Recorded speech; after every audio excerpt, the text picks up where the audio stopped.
morning, Facebook, YouTube, and anybody else crazy enough to watch this video. Twitter, I haven't forgot about you either. Okay, so today is part 2 in the top 10 questions you should ask your agent. Yesterday's question was, are you full-time or a part-time agent? Today's question is going to be kind of a question with 2 parts to it.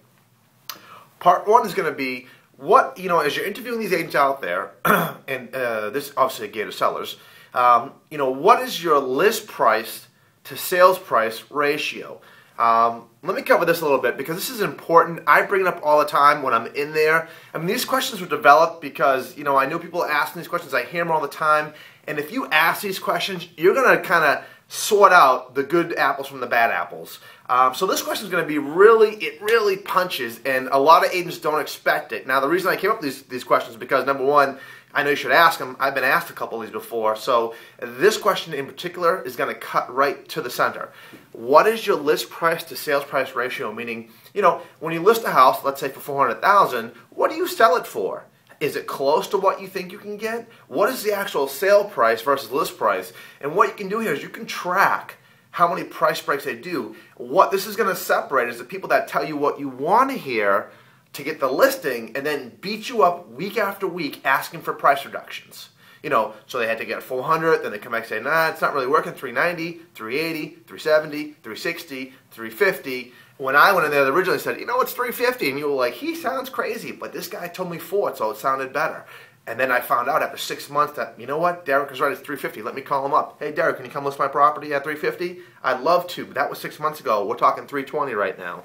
So by overpricing a house, you, in a down market, you separate yourself from everybody else. And when it's time to go back to do what's right, to make it back to market again, the market's moved forward. So you got to adjust even more. So you have to know what your list price to sale price ratio is. Mine's 98.7%. So when I list a house, I generally get within 3% on average of the asking price. But a lot of agents is a lot more than that. You see anywhere between 5, 10, and even 20% on those different averages, which is a very important part of the business. Second part of the question is, what's your average days on market? Okay, so that's also going to be kind of tied in with this. Days on market determines price of the property. Obviously, the faster you can get it sold, the better it is for a seller in a down market. Because as time goes by in a down market, the home is worth less.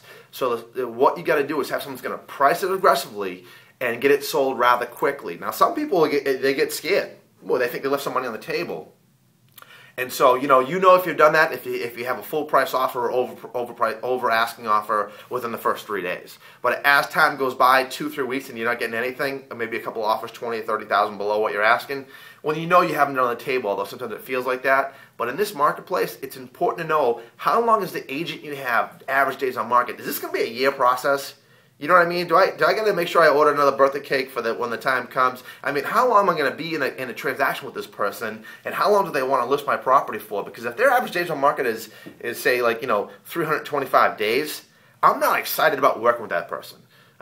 So my average days on market is 52.8 days. I have an offer usually within the first 2 months of putting the home on the market. That means that we price it aggressively, we price it right. You got to find that fine line between what's clear value and what's going to stop it from selling. We want to get as much money as the market will bear, but we don't want price to stop us. And finding that line is very difficult. You have to have an agent with experience. So that's going to kind of cut through the butter and let you figure out exactly kind of what this agent's thinking, what his past track records have been like. Also you could also ask him, how many homes have you sold in the last year or the last 6 months or the last 90 days?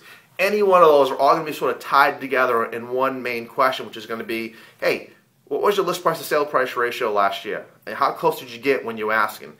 And they, if you ask for that, it's in MLS. So if they print out the market history, it's documented. You can see.